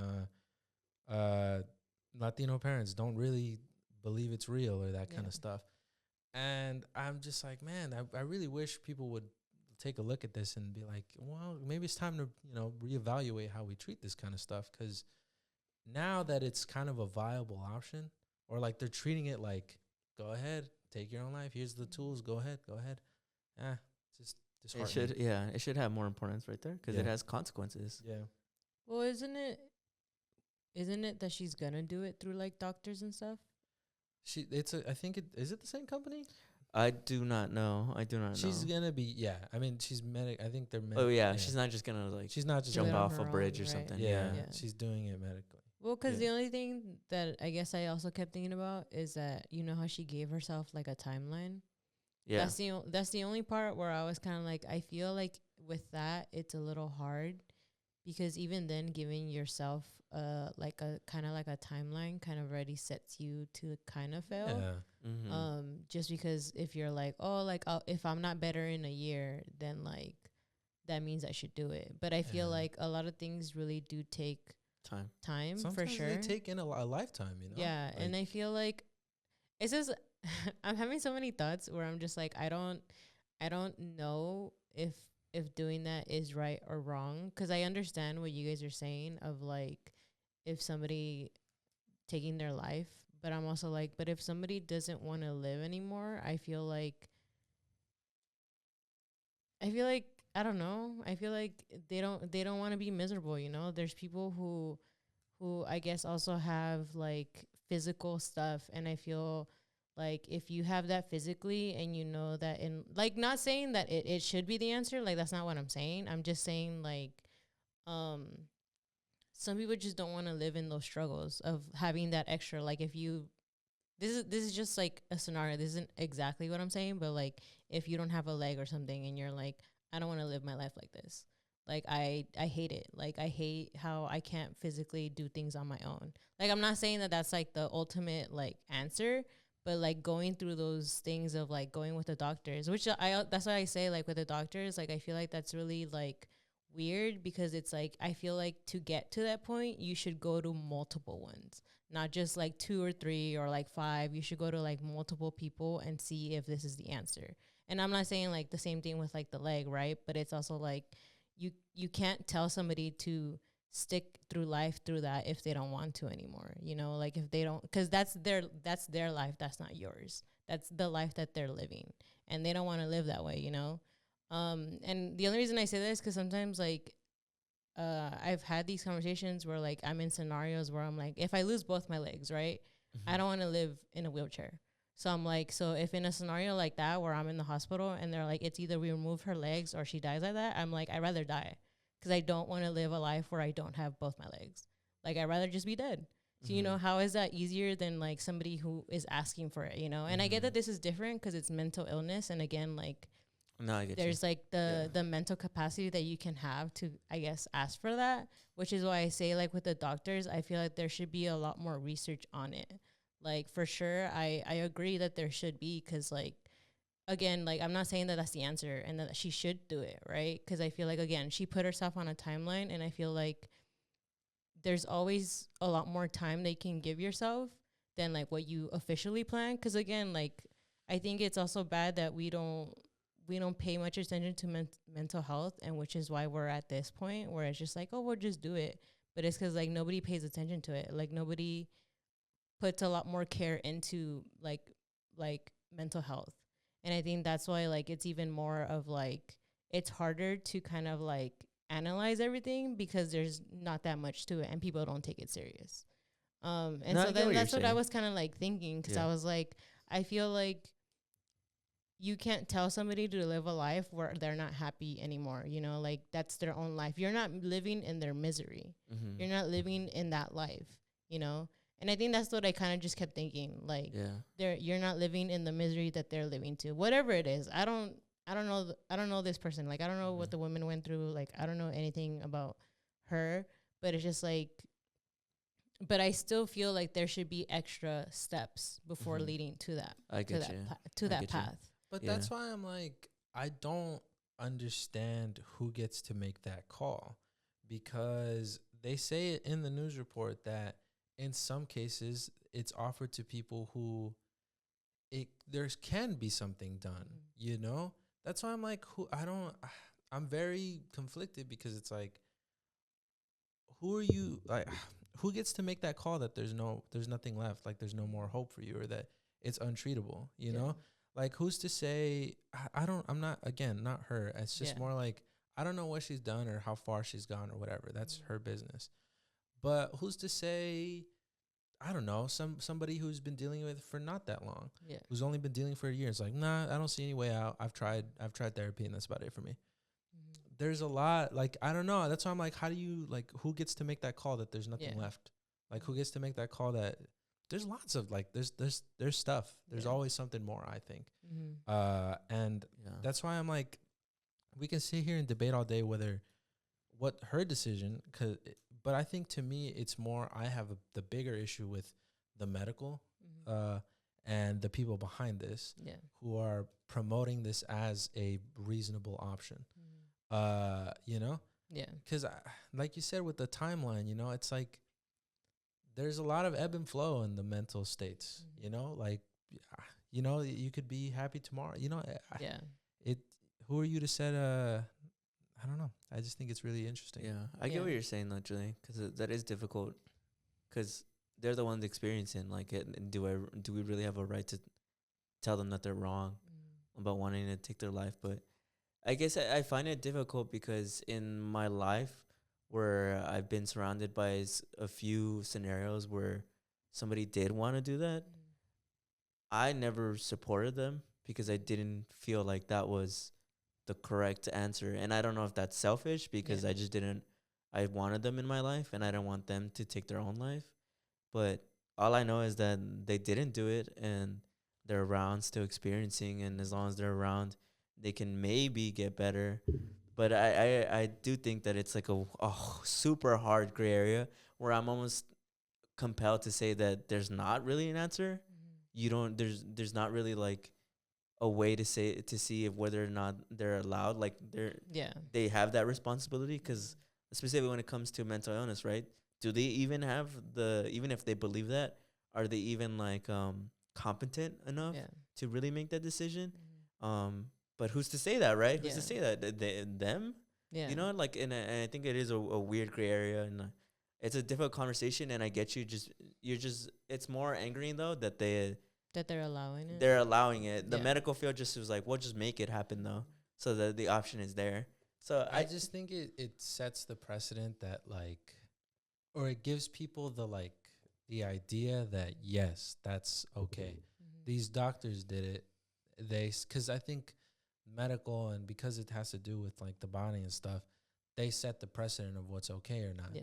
Like think about it, like if you had a cold, right? Mhm. The doctors set the precedent of what's appropriate in treating your cold, right? Yeah. Like we just read it earlier, the Vicks, right? They're gonna tell you not to do that. They're gonna tell you this, this, and that. But if they start telling you like, hey, do this, this, and that, you're like, oh, well, that's a viable option. I should do that. And I think to me, this just, I don't know. It tells a lot of other people that, yeah, like this is a green light for me, and that's appropriate. What I'm thinking is the correct thing to do. And that's why I'm sure that's why the therapists are extremely upset about it, because they're probably dealing with clients who are having these thoughts. Yeah. And they're probably gonna be like, well, look at what they're doing over there. Maybe I'll just fly over there and get it done. Yeah. You know, like, I don't know. That's what I think really sucks about it. Mhm.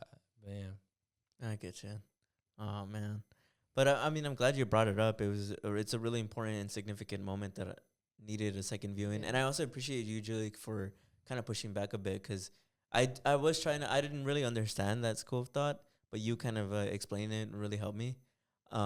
We're gonna give a shout out to our patrons before I do that. I do hope that everybody out there who is suffering from anything, mental illness or anything, I just hope that you give yourself, some grace. Yeah. Think about it. Think about like all the people, or you don't even have to think about anybody specifically. I just think that if you see how much effort we put into, just thinking about it in these scenarios, then maybe you should put in the extra effort to, Yeah, just- I think it's not true that nobody cares about you. Everybody cares. Like there's somebody out there who cares about you, even if you don't know them. I feel Yeah. like medical professionals and this they got into that field of work because they want to help you. Don't get this idea that nobody cares about you. I just think that's objectively not true. Yeah. And Yeah. no, I honestly do feel that like I think with this conversation for sure, I think even with like the news article, it for sure is very telling about how there isn't much being done with like the mental health like side of everything. Um I think that's for sure very telling of just a lot of where we're at with like Yeah. that kind of research. So for sure, like I was mostly just presenting that. Like I'm not saying like Yeah. you should do it. No, I Like get that's you, I not get what you. like I'm trying to say either. Just to also like tell everybody else that that's not what I'm saying. But it's just like, there's just a lot of seriousness in mental health that people don't take serious. And I feel like for sure, like also ending your life isn't also the answer. That's not what I'm saying either. Like you should feel like you should get help for sure. Like I think that's the biggest thing is that if you are having those types of thoughts, like getting the help that you need or talking to someone is for sure something. Because like I don't know, I feel like people go through things that you probably don't talk about, and for sure you might feel like you're alone, but you're not. Like and again, I feel like we've talked about this before where it's like you might feel that nobody cares about you, but there is someone in your life who does. And they might not show it or tell you about it, but they do. Like they for sure matter to you a lot more than you think. And I feel like that's something to kind of think about and just like be aware about. And just to other people who kind of also have, people who do struggle with depression and anxiety and all those types of things and like bipolar, like still also being aware of them, and the things that they go through and being aware of like yourself. But yeah, this is just all to bring awareness to like that of Yeah, like I get you. about like mental get health you. and stuff.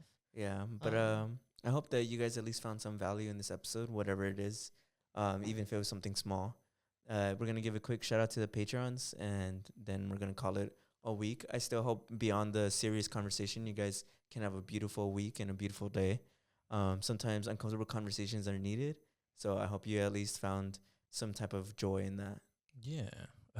Right? Shout out to Yoel. Shout out to Jada Chicano. Shout out to Daniel Villanueva. Shout out to Angel Zamaron. Shout out to Sarah without an H. Shout out to Carlos. Shout out to Stephen Carbajal. And shout out to newcomer Carla Corazon. Thank you for joining. You That's your last name? That's a cool last name. You made it just in time. Yeah. We saw you joined literally right before the episode, and I Yeah. wrote you down. But thank you so much for everybody who is a patron and supports us. We really hope you enjoyed this episode. And we hope to see some of you guys at the live show next week. If you haven't bought a ticket, you can still always buy a ticket. Of course, our link is in the bio, and that will be in the description. But again, we'll see you guys next week. See ya. Bye. Bye.